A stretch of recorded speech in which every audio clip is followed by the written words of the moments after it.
Hermanos, en esta cuarta clase del curso sobre el cristianismo progresista, vamos a considerar el concepto progresista de la persona de Cristo, es decir, la manera en la cual los eh, que proponen este cristianismo progresista presentan y evalúan la figura del Señor Jesús en los evangelios. Volvamos a la pregunta que el Señor planteó a los discípulos en Marcos el capítulo 8, cuando estaba en Cesarea de Filipos. ¿Quién dicen los hombres que soy yo? Una pregunta trascendental hace 2000 años. El Señor quería escuchar de los apóstoles qué es lo que ellos habían aprendido al acompañarle esos meses, quizá un año y medio, un poco más. Hoy en día la pregunta se hace de igual urgente. Todo ser humano tiene que enfrentar esta pregunta. ¿Quién es Jesús de Nazaret? Recordemos la respuesta contundente que el apóstol Pedro dio ante esa pregunta. Tú eres el Cristo, el Hijo del Dios viviente. Esta respuesta de Pedro responde al impacto sobre Pedro de acompañar al Señor Jesús, ver los milagros, escuchar sus enseñanzas. La verdad es que, aunque él pronunció estas palabras, no las entendía del todo. Habría que examinar qué había en su mente cuando él usa esta frase, el Hijo del Dios viviente. Pero por lo menos tenía un alto concepto del Señor Jesús. Y noten que el apóstol Pedro no estaba elaborando una cristología desde arriba. Él recién estaba conociendo al Señor Jesús y él presenta eh, la conclusión hasta ese momento de elaborar una cristología desde abajo. Hoy en día, el cristianismo progresista pretende presentar una figura de Jesús muy diferente a la que la iglesia ha tenido por 2000 años. Es muy importante que podamos entender bien las premisas del cristianismo progresista. Yo sé que ellos suelen presentarse como, entre comillas, científicos, personas con mente abierta que quieren estudiar en forma neutral, objetiva, la Biblia para alcanzar respuestas firmes acerca de Jesús de Nazaret. Pero la verdad, como espero demostrar en este video, es que la cosa no es así. Ellos traen al quehacer cristológico una serie de premisas que en realidad determinan de antemano la conclusión a la cual van a llegar. Por ejemplo, ellos se acercan a su estudio de los evangelios con esta premisa. Hay que distinguir absolutamente entre Jesús, entre comillas, y Cristo, entre comillas. Con eso lo que están queriendo decir es que la palabra Cristo contiene todo un bagaje teológico que no les interesa a los cristianos progresistas.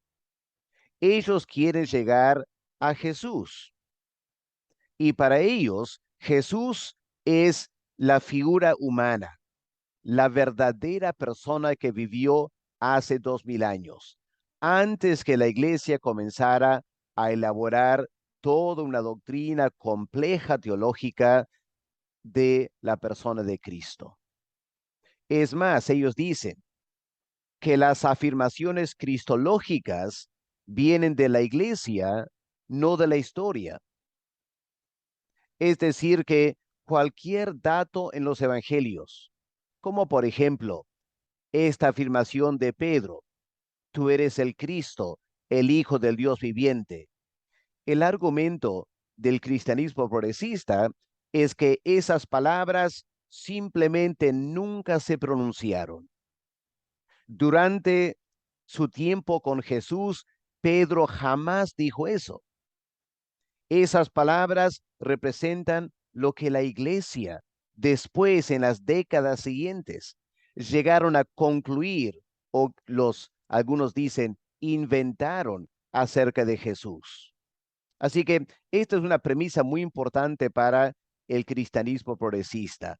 Todas las afirmaciones cristológicas en los evangelios o en las cartas apostólicas son el resultado de la reflexión de la iglesia y no tienen base histórica. Por lo tanto, tienen esta tercera premisa. Los evangelios canónicos no son confiables históricamente. ¿Por qué no? Bueno, dicen ellos, porque fueron escogidos por la iglesia y por lo tanto contienen cristología, es decir, están repletas de reinterpretaciones de los eventos históricos a la luz de la conclusión que la iglesia tuvo después acerca de la persona de Jesús de Nazaret. Y porque la iglesia los escogió, argumentan ellos, obviamente contienen la cristología que la iglesia quería tener, que estos evangelios fueron fabricados, son una creación teológica de la iglesia y que obviamente la iglesia luego los escogió para ser la base del estudio de la persona de Jesús. Por lo tanto, cuando un cristiano progresista va a los evangelios con esta premisa: solo podemos confiar en los datos de los evangelios que logran presentar a Jesús, entre comillas. Cualquier relato en los evangelios que nos presentan a un Cristo divino, a un Cristo sobrenatural, a un Cristo que tiene poderes sobrehumanos, habría que cuestionarlos y rechazarlos por no ser históricamente confiables. Espero que puedan ver claramente la manera en la cual estas premisas están condicionando la respuesta a la cual van a alcanzar. Finalmente, el cristianismo progresista busca otros textos fuera de los 4 canónicos evangelios que contienen datos de la transmisión oral. Ellos argumentan que muy aparte de estos 4 evangelios en la Biblia, que para ellos han sido fabricados por la iglesia, debemos buscar en otros textos antiguos evidencias de la transmisión oral, lo que las personas pasaron de boca a boca, de una persona a otra persona acerca de Jesús de Nazaret. Por ejemplo, hay un evangelio de Pedro que se ha descubierto que, según los cristianos progresistas, contienen tradiciones orales y para ellos más fidedignos que los evangelios, así que van a querer elaborar una doctrina de Jesús a la luz de estos textos, como el Evangelio de Pedro y otros que ellos a veces mencionan. Hermanos, estas son algunas de las premisas que el cristianismo progresista lleva al estudio de los evangelios y las cartas. Pueden ver entonces que esto no es nada neutral, nada objetivo. Queda claro que el cristiano progresista ya decidió de antemano qué es lo que quiere creer de Jesús. Y habiendo decidido lo que quiere creer de Jesús, ahora elabora una metodología para dar ese resultado.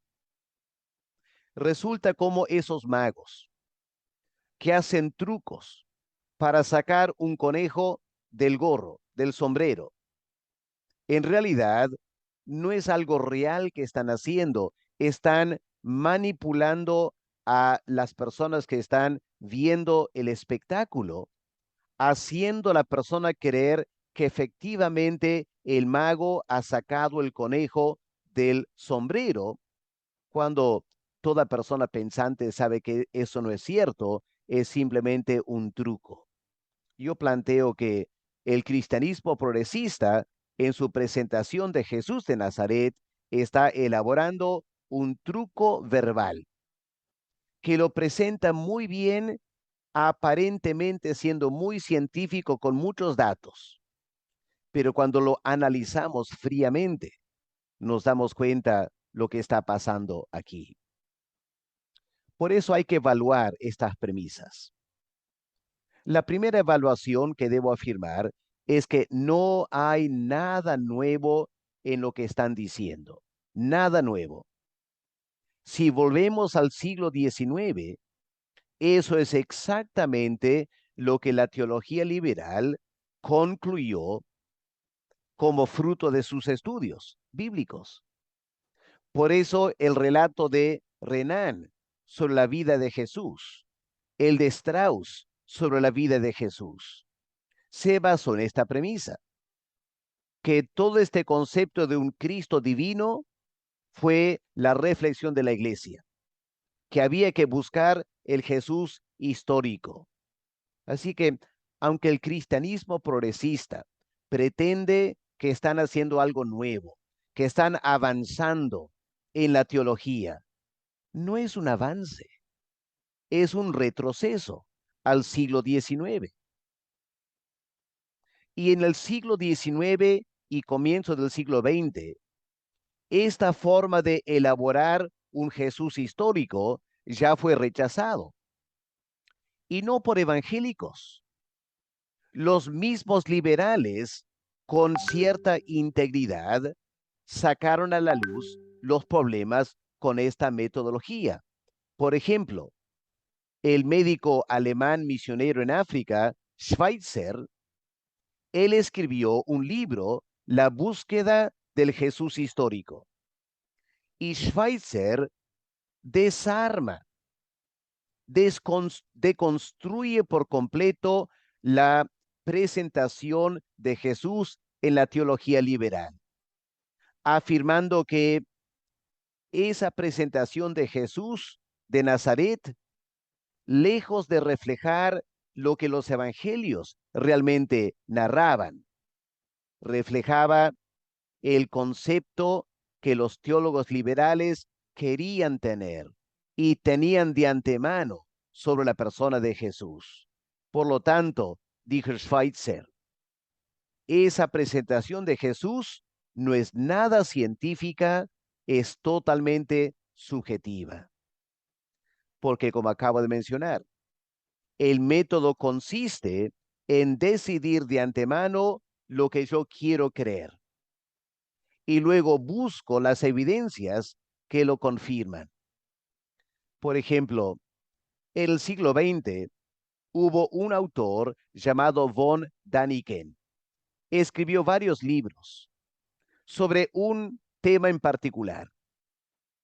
Von Daniken era de la opinión que la vida terrestre había sido afectada a lo largo de los siglos por la llegada de extraterrestres.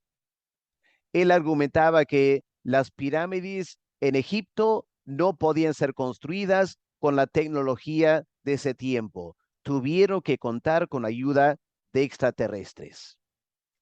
Bueno, la verdad es que si tú de antemano tienes ese concepto, no es nada difícil buscar evidencias que favorecen tu teoría. Por ejemplo, entre otras cosas, von Daniken visitó las líneas de Nazca y llegó a la conclusión, esas líneas de Nazca confirman la visita de extraterrestres, porque según él, esas líneas solo se pueden apreciar desde el espacio. Así que para von Daniken, las líneas de Nazca era una suerte de aeropuerto o pista de aterrizaje para los extraterrestres. Bueno, espero que puedan entender cuán subjetiva es esta forma de proceder. Y las ideas de von Däniken correctamente fueron rechazadas en el siglo XX, porque él no estaba siendo honesto en su investigación. Él estaba condicionando la evidencia. Él estaba condicionando la interpretación de los datos, rechazando cualquier otra interpretación que no encajaba con su teoría para solo presentar su teoría y la evidencia que para él lo sustentaba. Eso, hermanos, es exactamente lo que los cristianos progresistas están haciendo con la figura de Jesús. Por lo tanto, aunque ellos reclaman ser muy científicos y muy neutrales, la verdad es al revés. Ellos practican una pseudociencia. Yo sé que tiene la apariencia de algo muy científico y para personas no preparadas les puede convencer.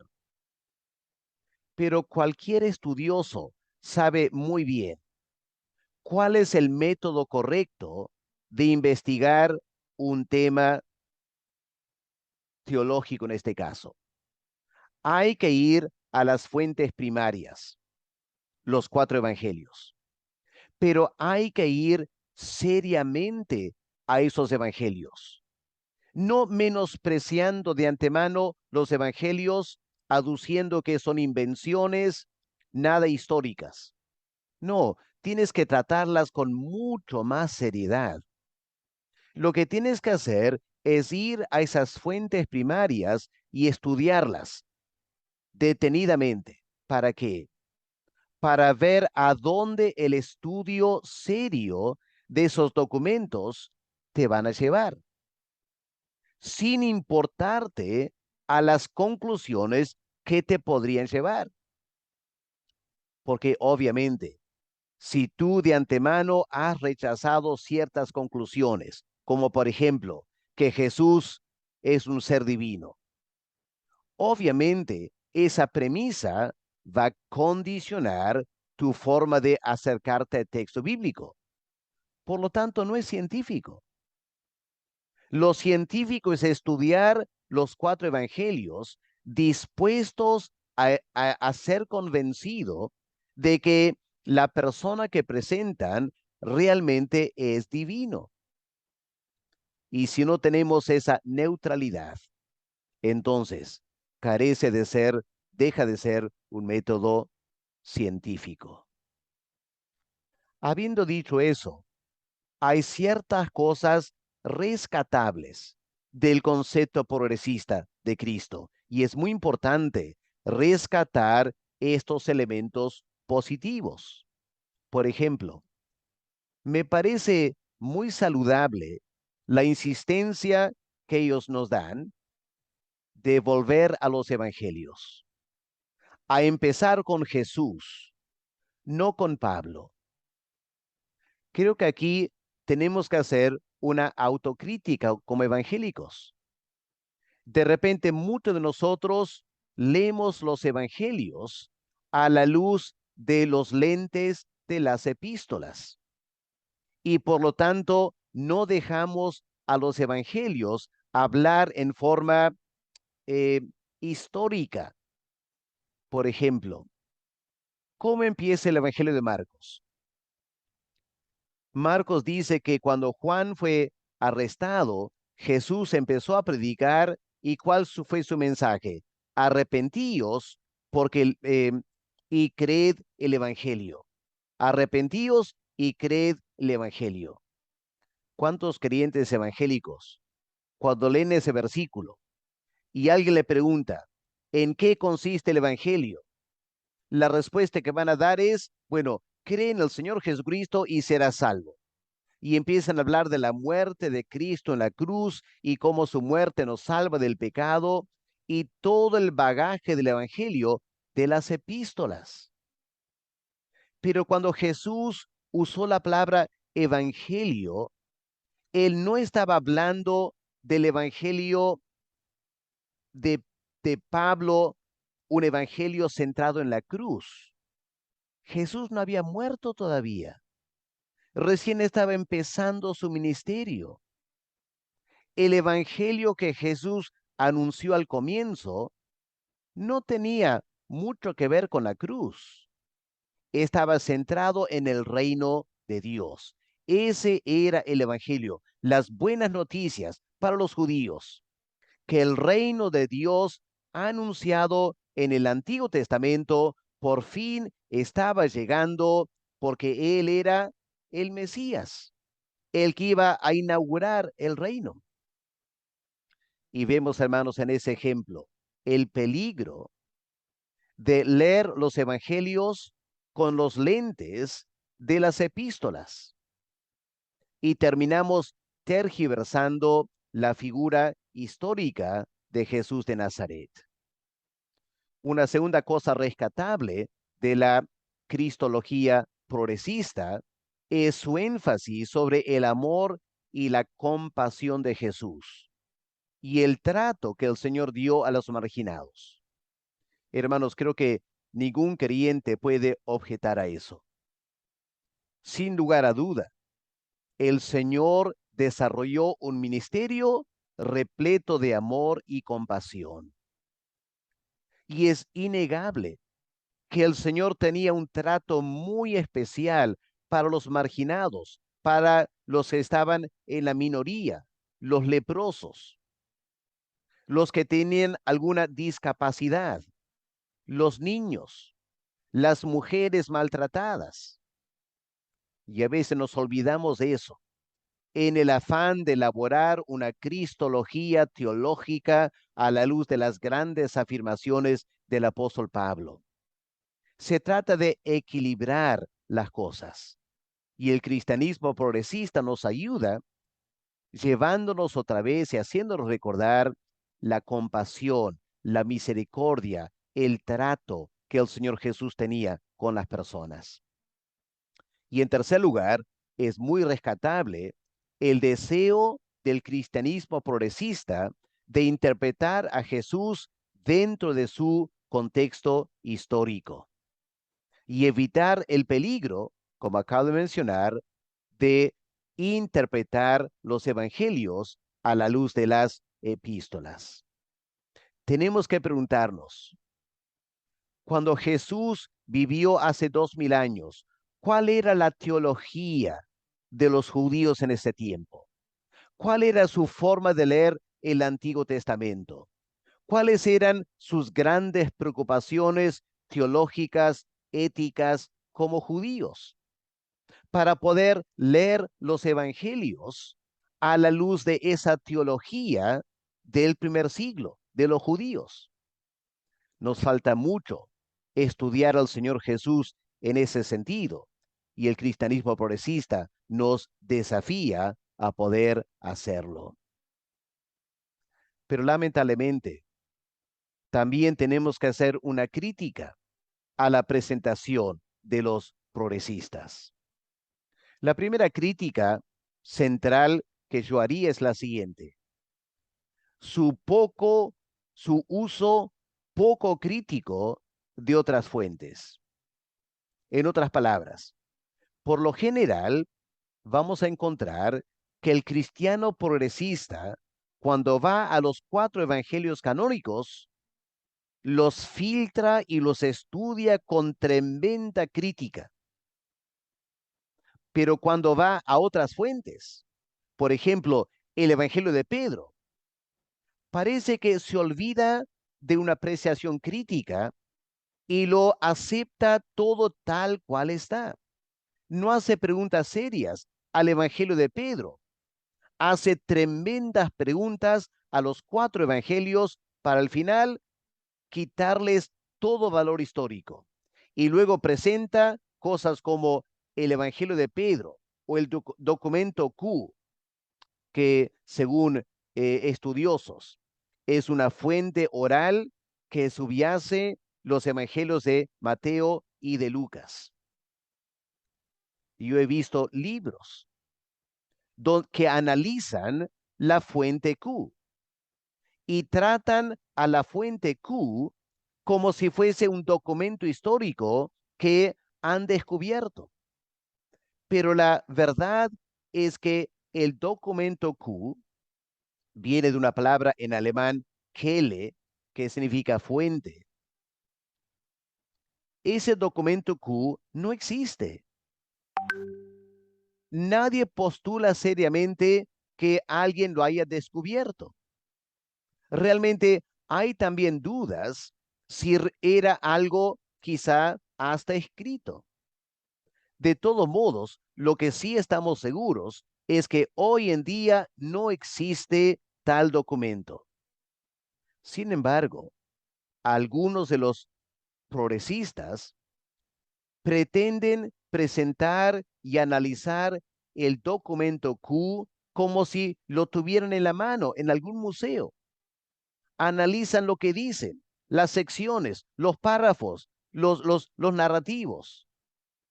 Pero todo es una invención, una creación de los estudiosos para tratar de explicar por qué Mateo y Lucas tienen material parecido entre ellos que difiere de Marcos.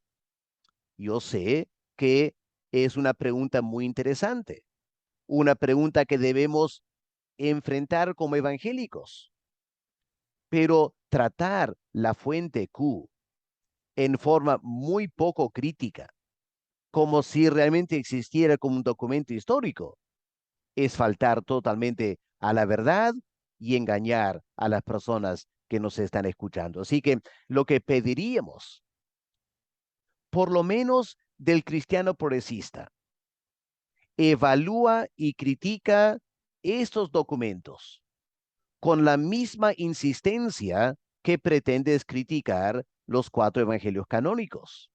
Eso sería por lo menos honesto. Una segunda crítica tiene que ver con la manipulación del texto bíblico, porque me parece que cuando escuchamos al cristiano progresista hacer afirmaciones de lo que dice la Biblia, lo que encontramos es un tremendo manipuleo del texto bíblico, que cualquier investigación seria lo va a descartar rápidamente. Lamentablemente vivimos una época donde las personas por lo general no piensan críticamente. Se dejan impresionar por lo que escuchan a primera vista.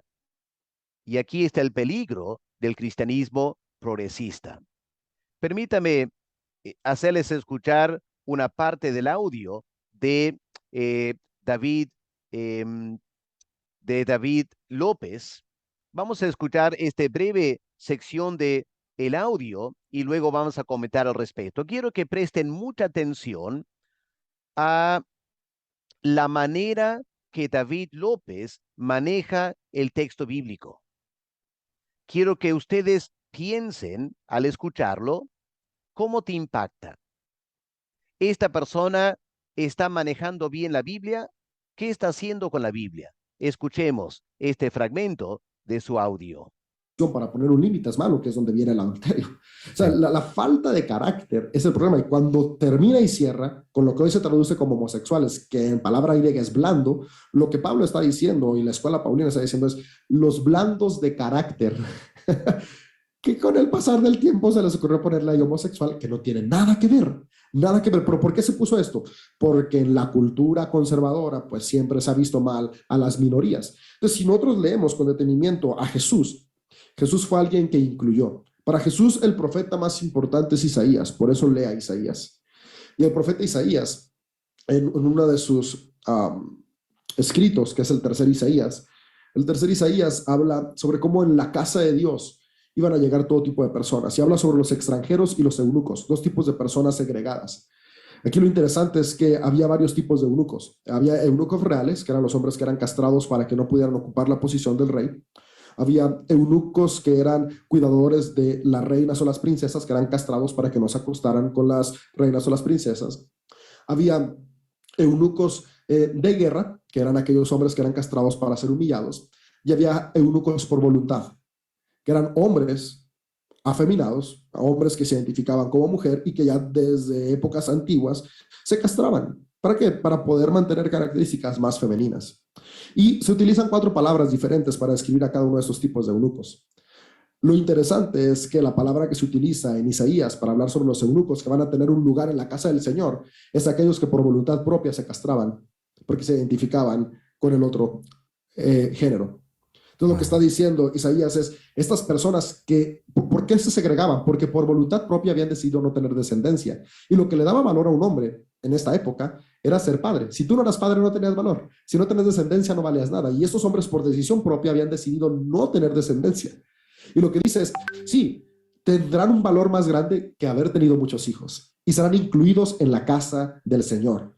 Y este pensamiento está muy marcado, lo podemos ver en Jesús, y este ha sido un pasaje muy controversial, pero el pasaje del centurión y el siervo, cuando lo leemos, en realidad no es su siervo, es su amante.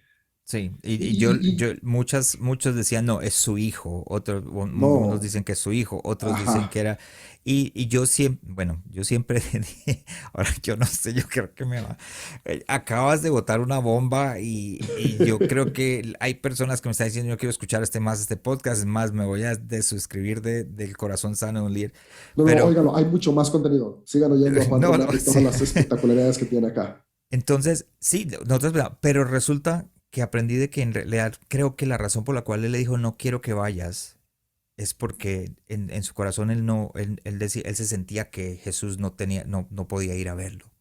Y sí, sí, sí, le dice, no quiero que vayas, porque él sabía que para la cultura a la que pertenecía Jesús, era mal visto la práctica emocional y sexual que él tenía. O sea, Jesús pertenece a la escuela farisea. Nosotros pensamos que Jesús se peleaba con los fariseos, pero Jesús era fariseo. Jesús, desde lo que podemos leer, cómo él hablaba y él se dedicaba, fue parte de la escuela Tú que él recibió. me estás acabando con los oyentes. Dios. Ahora, piénsenlo como que fariseo no es lo que hoy en nuestros días es. O sea, en Sí, nuestros sí, días no, yo pensamos, o entiendo. sea, fariseo es una escuela de pensamiento judía. Pero volvemos a lo mismo ¿Ya? del conservador, de ser conservador. La Exactamente. palabra fariseo de hace mucho tiempo se cambió y ahora creemos que Ajá. significa eso, pero en realidad, Sí, si sí, sí. vamos y miramos, no significa lo que nosotros creemos que significa ahora. Y aún así había 2 escuelas, ¿no? Estaba la escuela de Samael y la escuela de Iliel. Y Jesús estaba muy inclinado a la escuela de Iliel, que después viene Gamaliel y Pablo. Es que eso era lo que yo iba a decir, el samaritano, o sea, nosotros vemos, escuchamos ahora la parábola del buen samaritano o hablamos de la samaritana y todos decimos, ah, qué lindo los samaritanos, pero en ese tiempo era decir, como decir Hitler. Ajá. Sí. Sí, sí, sí. Entonces, los conceptos cambian. Pero lo que es la razón por la que el centurión no quería que fuera a su casa es esta, ¿no? O sea, se avergonzaba porque creía que Jesús, este gran maestro, este maestro del amor, este maestro de la inclusión, no podía ir a su casa, porque a quien iba a sanar era a su amante. Y Jesús básicamente lo que hace es, ¿sabes qué? O sea, es que no es que no pueda ir o no, es que al final de cuentas no importa si es tu amante o no es tu amante, lo que importa es que es un ser humano y todo ser humano tiene valor. Y no lo voy a sanar por lo que hace o no hace, lo voy a sanar porque es una persona. Entonces yo creo que cuando entendemos eso, podemos dejar de segregar a las personas por su género o por su preferencia sexual. Y si leemos la Biblia con detenimiento, nos damos cuenta que la homosexualidad, o sea, las preferencias sexuales han estado ahí por siglos. O sea, José el soñador, si leemos con un poquito de detenimiento, pues era alguien afeminado. Cuando leemos que le dan una túnica de colores, ahí no viene la palabra túnica de colores en hebreo. Es otra palabra que lo que significa es la traducción que podríamos tener más acertada y que más acerca es como vestido de doncella real, porque la única o segunda vez que se escribe esta palabra es para referirse al vestido que utiliza Tamar, la hija del rey David. Solo viene 2 veces esta palabra en la Biblia. Para lo que hoy se traduce como túnica de colores de José y para el vestido de Tamar, la hija del rey David. Entonces, por lo tanto, desde la filología, esta palabra se le atribuye a que era un vestido real para mujeres. Entonces, básicamente lo que se le regala a José es un vestido real para mujeres. Y por eso se enojan sus hermanos, porque es como va a ser el que nos va a gobernar. Y el escritor de la historia de Génesis no solamente los va a gobernar a ustedes, sino que va a llegar a ser parte del imperio de Egipto y el que va a salvar y restaurar, porque no importa tu preferencia sexual, tienes mucho que aportar y mucho que traer si vives bajo la virtud del amor. José vivió bajo la virtud del amor, perdonó a sus hermanos y esa compasión llevó a que ellos pudieran sobrevivir una temporada alta. Yo siempre he dicho, ¿de cuánto nos hemos perdido por no darle voz a mujeres y a personas LGBTQ? ¿Cuántos avances podría tener la iglesia? ¿Cuánta transformación podría tener nuestro entorno si dejáramos nuestras ideas machistas excluyentes? Si dejáramos por un momento de hacerle más caso a los autores de Timoteo y de Tito y le hiciéramos más caso a las enseñanzas atribuidas a Jesús, seríamos más cristianos, seríamos más transformadores, más inclusivos. Wow, qué mensaje, y obviamente tiene que ver con el mensaje de Jesús, no sobre Jesús, sino de Jesús, el que vino, lo que nos vino a enseñar. Otra de las diferencias, y no quiero irme mucho en las diferencias, sino simplemente quiero dar ejemplos para que los... Bueno, lo dejamos ahí. Creo que han escuchado suficiente para tener una idea de cómo David López, este pastor mexicano, maneja el texto bíblico. ¿Cuál sería su apreciación? ¿Qué piensan de cómo maneja la Biblia? Permítame darles algunos alcances para que puedan reflexionar Para al respecto. Por ejemplo, al comienzo, él analiza la palabra eunuco y se acuerdan las afirmaciones que él hace. Él dice que hay 4 palabras diferentes para el término eunuco. No lo dice explícitamente, pero da a entender que hay 4 términos en la Biblia diferentes para eunucos, 4 conceptos de eunucos. Y que se da la casualidad que en el caso de Isaías, que se acuerdan, él mencionó como trito Isaías, es decir, no el profeta Isaías, sino otra persona que pasó por Isaías, parte del bagaje liberal, que Isaías usó una palabra específica para eunuco. Bueno, cuando yo escuché esta afirmación, me interesó. Agarré la concordancia Strongs para analizar las palabras para eunuco en el Antiguo y el Nuevo Testamento. Y esto fue lo que yo encontré. En el Antiguo Testamento hay una sola palabra para eunuco. Una sola. Saris. Aparece 26 veces. Así que yo no sé dónde David López sacó esta idea de que hay 4 términos diferentes. No hay 4 términos diferentes en el Antiguo Testamento, hay uno solo. Y si tú analizas cada caso, vas a ver que efectivamente se está usando para diferentes contextos de eunucos. Pero lo que David López dice no es cierto. Por lo tanto, número 1, no es una persona realmente confiable en sus afirmaciones. En segundo lugar, al no ser confiable y al afirmar categóricamente cosas que no son ciertas, eso se llama manipuleo. Está manipulando el texto bíblico, él está manipulando al oyente para conducirlo a las conclusiones a las que él quiere llegar, no lo que la Biblia realmente dice. Y este es el problema con el cristianismo progresista. Es lo que vamos a encontrar una y otra vez. Ellos tienen de antemano un concepto que quieren transmitir. Ahora van a ir a la Biblia y sacar de la Biblia datos o inventar datos para argumentar su posición. Espero que quede bastante claro. Esto tiene poco de científico. Y lo que nos acusan a nosotros de creer cualquier cosa que se nos dice, resulta que es lo que ellos hacen. El Nuevo Testamento es igual. Hay una sola palabra, eunucos, que aparece 8 veces. Así que simplemente lo que David López dice no es cierto. ¿Qué de su análisis del centurión y su criado? Bueno, no es nada nuevo con David López. Él habrá leído un libro o algunas ponencias donde se pretende argumentar lo que él dice, que no se trataba del centurión con su siervo o su criado, sino con su amante. Parte del argumento que usan es que si vamos a Mateo el capítulo 8 y leemos los versículos 5 al 13, vamos a encontrar que la palabra aquí es la palabra criado. Mateo 8, versículos 5 al 13, el relato aquí de la sanidad de este siervo, van a encontrar que en la Reina Valera se usa la palabra criado. En versículo 6, Señor, mi criado está postrado en cama. Versículo 8, eh, no soy digno que entres bajo mi techo, solamente di la palabra y mi criado sanará.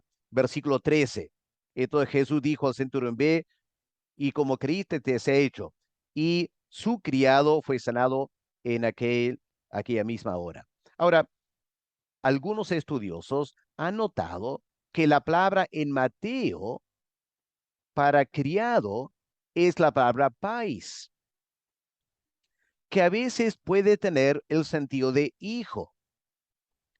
A veces también tiene un sentido de ternura. Y sobre la base de esa presentación de la palabra pais, argumentan que no era su siervo, era su amante. Pero si estudiamos en detalle el texto en Mateo, vamos a encontrar que en versículo 9, el centurión cambia la palabra, porque en la palabra, en verso 9, la palabra para siervo es la palabra dulos. Él está hablando de personas que son sus siervos. Ahí no hay vuelta que dar. La palabra es dulos. Si vamos al relato paralelo en Lucas, vamos a Lucas el capítulo 7, versículos 1 al 10. Miren lo interesante cuando estudiamos este pasaje en el texto original.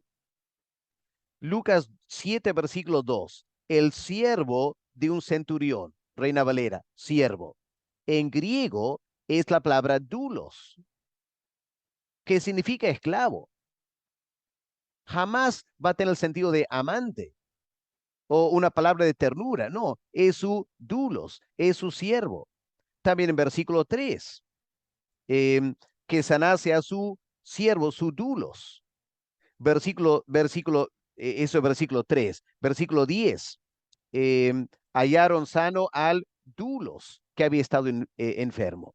Versículo 7, di la palabra y mi siervo, ahí sí, la palabra pais. Así que en el texto original en griego no se usa exclusivamente una palabra pais, que algunos han tratado de forzar para dar la idea de amante.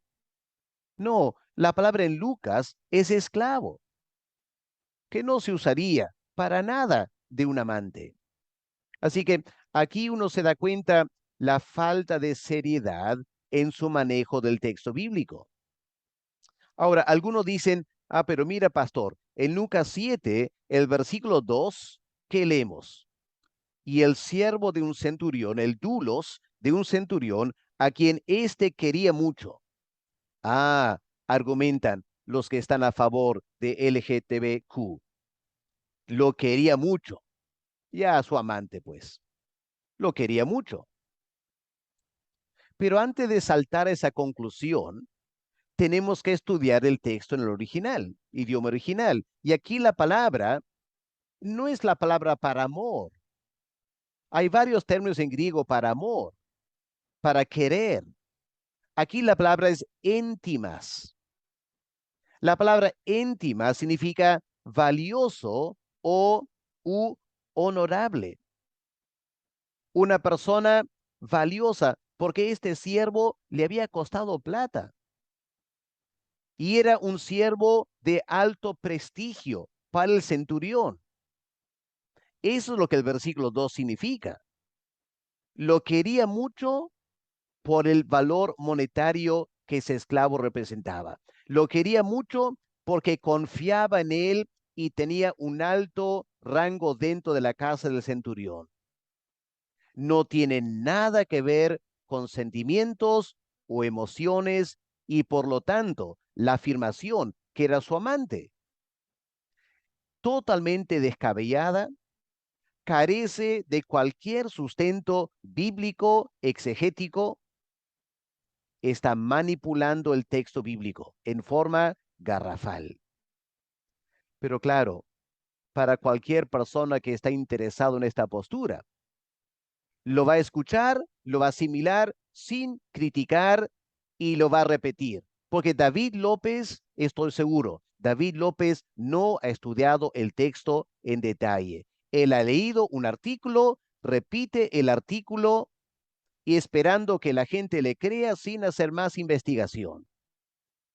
Y realmente es indignante que se atreven a llamarse bíblicos y critican a otros evangélicos de creer cualquier tontería sin investigar por sí mismos. El problema es que los cristianos progresistas no investigan. Ese es el verdadero problema. Y este ejemplo de la túnica de colores, pretendiendo que Jacob, al dar a José esta túnica, estaba reconociendo públicamente que José tenía una tendencia homosexual. Uno se pregunta, ¿qué manera de leer e interpretar el texto bíblico? Ellos acusan a los evangélicos de llevar todo un bagaje contemporáneo a la palabra de Dios. ¿No es eso exactamente lo que David López está haciendo? Esta forma de manejar el texto bíblico. Ahora, es cierto, si vamos a 2 de Samuel, el capítulo 13 y el versículo 18, aquí está el término aplicado a Tamar. Leamos 2 Samuel 13, 18. Llevaba ella un vestido de diversos colores, traje que vestían las hijas vírgenes de los reyes. En Génesis 37, el pasaje acerca de José, esto es lo que leemos. Génesis 37 y el versículo 3. Miremos aquí el texto bíblico. Y amaba Israel, Jacob, a José más que a todos sus hijos, porque le había tenido en su vejez, y le hizo una túnica de diversos colores. Ahora argumenta David López. Esta palabra en hebreo para una túnica de diversos colores solo se usa 2 veces. En eso acierta, es verdad. Y argumenta más. El único uso, además de Génesis 37, es 2 Samuel capítulo 13. También es correcto. Se usa de Tamar, correcto. Y ahora él argumenta, aquí está el truco de mago que hace David López o otra vez el artículo que él leyó que le está citando aquí. En versículo 18, si vamos a darle la interpretación que David López quiere dar, entonces habría que leerlo de esta manera. Y llevaba ella un vestido de diversos colores, traje que vestían las hijas vírgenes los reyes. Sería una redundancia, ¿no es cierto? Una redundancia, porque si el traje de diversos colores es lo que vestían las hijas vírgenes de los reyes, ¿por qué repetir el concepto? Es como decir, llevaba ella un vestido de las hijas vírgenes de los reyes, traje de las hijas vírgenes de los reyes. Es lo que David López está diciendo. Voy a leerlo otra vez. Según su argumento, debemos leer 2 Samuel 13, 18 en esta manera, según su interpretación. Y llevaba ella un vestido que vestían las hijas vírgenes de los reyes, traje que vestían las hijas vírgenes de los reyes. Redundancia. Ahora, ¿cuál es la verdad? La verdad es que aquí tenemos un término, como dice David López, que solo se usa 2 veces en el Antiguo Testamento. Es la palabra paz, P-A-S en hebreo. Así que aquí en Génesis 37, 3 dice, le hizo una túnica paz. Una túnica con este adjetivo, paz. Y en 2 Samuel 13:18 también, llevaba ella un vestido paz. Este concepto de diversos colores que está en Génesis 37:3 y en 2 Samuel 13:18 es la interpretación de la Reina Valera. Es una interpretación, algo de varios colores, porque la palabra paz no significa varios colores. Nadie sabe lo que la palabra paz significa, porque no se usa en otro texto del Antiguo Testamento. Pero algunos argumentan que la clave se encuentra en Daniel, el capítulo 5. Si miramos un momento en Daniel capítulo 5, los versículos 5 y el versículo 24. ¿Qué leemos aquí en versículo 5? En aquella misma hora aparecieron los dedos de una mano de hombre que escribía, y el rey veía la mano que escribía. ¿Ok? Aquí dice en versículo 5, los dedos de la mano. Versículo 24, eh, Daniel 5, versículo 24. Entonces de su presencia fue enviado la mano que trazó esta escritura. Ahora aquí no es la palabra en hebreo paz, porque Daniel 5 está escrito en arameo, pero es la palabra sinónima en arameo. Lo que dice el texto en arameo es, apareció la o el algo de la mano, algo de la mano. Y muchas personas suponen que lo que está diciendo es como la palma de la mano. Ahora sabemos que la palabra palma en el Antiguo Testamento era una medida de extensión, 2 palmas, 10 palmas, extensión.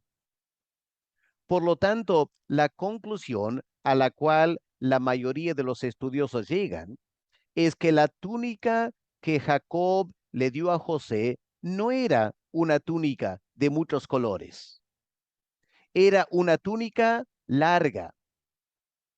Podía ser que la manga era larga, manga larga, o podía ser que era largo en la extensión hacia los pies.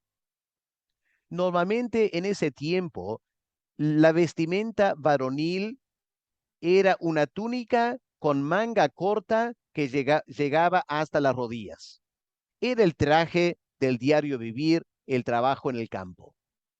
Pero Jacob le da a José una túnica especial, una túnica distinguida, una túnica de un hijo primogénito, que sería larga hasta los pies o de manos largas, mangas largas.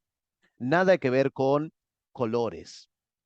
Así que en el contexto de Génesis 37, la túnica no es una túnica de mujeres, es la túnica del hijo primogénito, porque eso es lo que Jacob está haciendo aquí. Si tú lees el contexto, lo que pasó con el hijo primogénito de Jacob, cómo pecó contra su padre, y el padre lo destituye y instala a José como el hijo primogénito, ahora le da una túnica del primogénito. Eso fue lo que causó molestia a los hermanos. Así que tomando ese concepto, aplicándolo al relato en 2 Samuel 13, lo que habría que interpretar es esta manera. Llevaba ella un vestido de los primogénitos, un vestido de manga larga, un vestido, una túnica larga. Esa la clase de túnica que llevaban los primogénitos. Y aquí hay esta aclaración, que en el tiempo de David, esa túnica, originalmente de los primogénitos, se regalaba a las hijas vírgenes para señalar su naturaleza distinguida, las hijas vírgenes.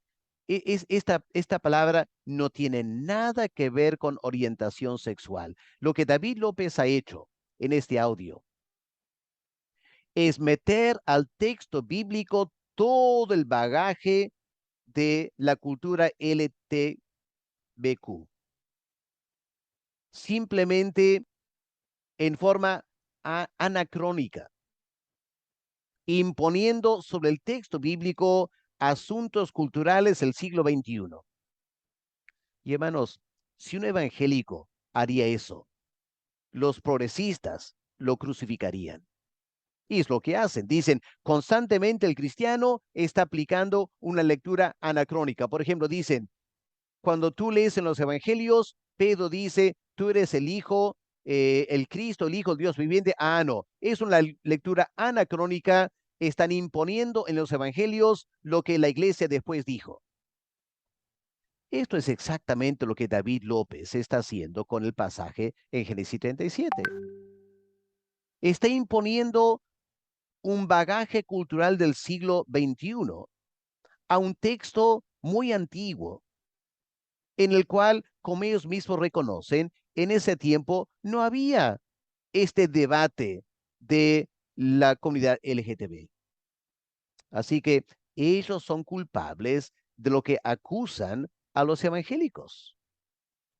Bien dijo el Señor Jesús, somos finos en tratar de sacar la paja en el ojo ajeno y tenemos un tremendo tronco en nuestros ojos. Eso es exactamente lo que David López es culpable aquí. Continuando la crítica de la presentación de los progresistas, en tercer lugar, otra crítica es su tendencia a simplificar los relatos en los evangelios. Los simplifican. Pretenden que los evangelios solo presentan a un Jesús divino y no son capaces de reconocer la complejidad de los evangelios. Permítame un ejemplo para no extenderme demasiado. Lucas 2, 41 al 52. ¿Se acuerdan cuando Jesús quedó atrás en el templo y los padres emprendieron su viaje de retorno a Nazaret? Cuando lo encuentran por fin en el templo, escuchemos las palabras de este Jesús de 12 años. Lucas 2, el versículo 24. ¿Por qué me buscabais? ¿No sabíais que en los negocios de mi padre me es necesario estar? Es decir, Lucas nos presenta este dato. A los 12 años, Jesús ya sabía quién era. No solo quiere el Mesías, sino que tenía una relación especial única con el eterno Dios. Se atreve a decir, este templo es la casa de mi Padre. Bueno, dicen los progresistas, aquí tenemos exactamente esta tendencia de meter a los evangelios todo el bagaje cristológico de las epístolas. Pero espere un momento. Si eso es cierto, si este relato ha sido inventado por la iglesia para tratar de presentar a un Cristo divino, un Cristo que a los 12 años ya sabía que era el Hijo del eterno Dios, pregunto, ¿y por qué añaden el versículo 52? ¿Qué dice el versículo 52? Y Jesús crecía en sabiduría. ¿Cómo que crecía en sabiduría? Si este relato es una invención de la iglesia para afirmar que a los 12 años Jesús ya sabía que era el eterno Hijo de Dios, ¿para qué añadir que Jesús crecía en sabiduría? Porque eso es un acercamiento a la persona de Jesús desde abajo, un ser humano que no lo sabe todo, que tiene que crecer en sabiduría. Es más, en versículo 51 dice, el Señor a los 12 años estaba sujeto a su padre y a su madre. Aunque, según los progresistas, dicen, es un relato inventado por la iglesia para presentar a un Jesús divino, no un Jesús humano. Pero ¿por qué, si lo están inventando, por qué añadir que se sometió a José y a María. ¿Por qué añadir que tuvo que crecer en sabiduría, tuvo que crecer en estatura? A donde voy es lo siguiente. Lucas nos presenta estos dos elementos de la persona de Jesús. Indudablemente era un ser humano, un jovencito que tenía que crecer, aprender muchas cosas, tenía que someterse a los padres, el lado humano, pero también el lado divino. Era consciente de ser Dios. Así que aquí el error de los progresistas es el error de minimizar la complejidad de los relatos de los evangelios, que nos presentan no solo un Jesús divino, sino también un Jesús humano en los mismos relatos. Porque lo que los evangelistas querían hacer era representar con tremenda honestidad la figura de Jesús de Nazaret. En cuarto lugar, una tendencia muy marcada en el cristianismo progresista es un rechazo total de los relatos de la resurrección de Jesús. Para David Romero, estos relatos son totalmente mitológicos, una invención de la iglesia para presentar esta metáfora, según él, de que Jesús resucitó. Otros son menos radicales que él, podrían aceptar una resurrección de Cristo, pero argumentan que en los cuatro evangelios hay diferencias que no se pueden reconciliar y por lo tanto hay que cuestionar la fidelidad histórica de los relatos de la resurrección de Cristo. Pero si vamos a 1 Corintios, el capítulo 15, una carta que aún los progresistas aceptan que es una carta genuinamente de Pablo. 1 Corintios, una carta de Pablo, escrita a mediados del siglo, del primer siglo, los años 50, por ahí 52. ¿Y qué es lo que Pablo dice aquí en 1 Corintios 15, versículo 6? Está hablando de las manifestaciones de Cristo resucitado. Dice Pablo, después apareció a más de 500 hermanos a la vez, de los cuales muchos viven aún. O sea, unos 20 años o 25 años después de la resurrección de Cristo, cosa que los progresistas rechazan, una invención de Pablo. En una carta que ellos aceptan que es genuinamente de Pablo, Pablo afirma que hasta 500 personas vieron a Cristo resucitado al mismo tiempo, y el apóstol Pablo añade en esta carta, y muchos viven todavía. ¿Cómo podemos afirmar o aceptar la afirmación de los progresistas? Es que Pablo inventó esto, que Jesús no resucitó, que Pablo lo inventó para justificar su afirmación que un día el Mesías iba a volver otra vez. Habían testigos, habían cientos de testigos, y Pablo reconoce muchos de esos testigos están vivos todavía. Pablo mismo había hablado con ellos en Jerusalén. Y cuestionan los progresistas el valor histórico de todo esto. ¿Sobre la base de qué? Sobre la base que para ellos no pueden creer en la resurrección.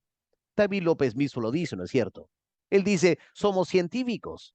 Yo soy una persona razonal y yo no puedo creer en la resurrección. Los muertos simplemente no se levantan. Así que no es que David López viene al texto bíblico para ver qué es lo que dice el texto bíblico y analizarlo seriamente. No, él ya decidió de antemano lo que él va a creer y ahora manipula la Biblia para que diga lo que él quiere creer. Y pretende argumentar que él es científico, tiene una mente abierta y critica a los conservadores por tener mente cerrada. No hay mente más cerrada que la de David López. Como decimos, no hay hombre más ciego que el que no quiere ver. Y David López no quiere ver quién es Jesús, pero se presenta como un gran estudioso. No es un gran estudioso, manipula el texto bíblico, está haciendo trucos con palabras, como un mago, sacando un conejo del gorro. Lamentablemente, esa es la realidad. Pero para terminar, hermanos, permíteme enfatizar, hay un gran valor en la búsqueda del Jesús histórico, la verdadera búsqueda del Jesús histórico, no lo que hace los progresistas. Como dije al comienzo, tenemos que ubicar al Señor Jesús en su contexto histórico. Eso es algo que casi nadie hace en la iglesia evangélica. No estudiamos a este nivel y es importante que lleguemos a este nivel de estudio. Interpretar a Jesús dentro de lo que se llama en el mundo académico el judaísmo del segundo templo, el, el esquema teológico de los judíos en el cual Cristo creció. Si empezamos con el Jesús histórico, vamos a poder seguir la mente de los apóstoles elaborando una cristología desde abajo.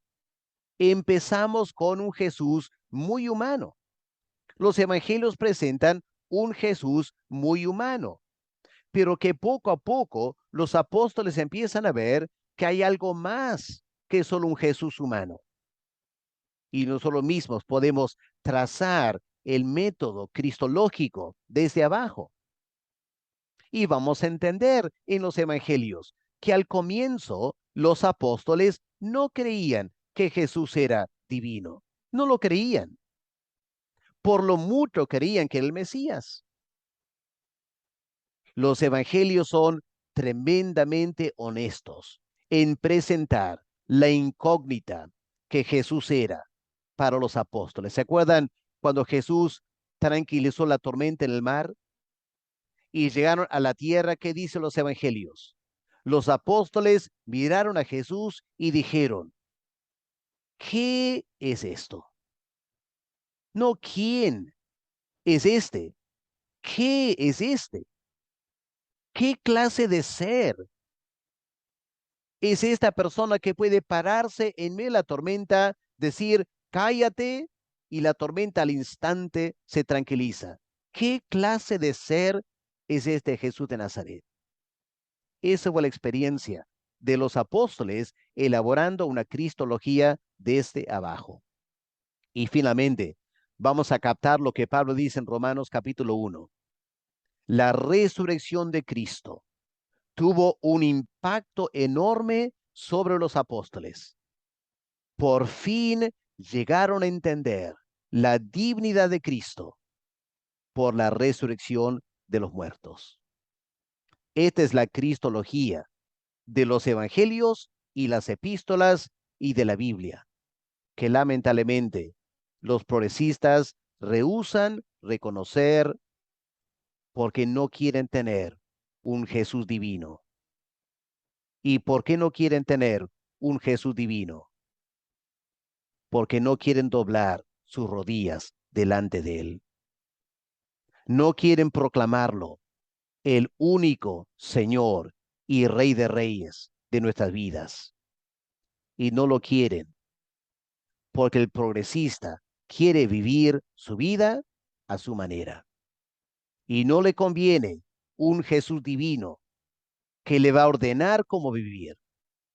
Se quedan con un Jesús humano que pueden manipular a su antojo para vivir, entre comillas, una vida cristiana progresista a la altura del siglo XXI, pero que dista mucho de un verdadero discípulo y seguidor del Señor Jesús. Les dejo entonces esta cuarta clase y espero ahora con mucho interés sus resúmenes y preguntas que quizás tendrán para poder contestar en un video subsiguiente. Que Dios les bendiga, hermanos, y que Dios nos dé mucha sabiduría al estudiar este curso. Vamos a orar un momento. Padre, el apóstol Pablo nos dice que nuestra lucha no es contra carne y sangre. Nuestra pelea no es contra el cristianismo progresista, es contra ese gran enemigo espiritual que gobierna este mundo, que está conduciendo la mente de muchas personas para negar la verdad del Evangelio y destruir muchas almas.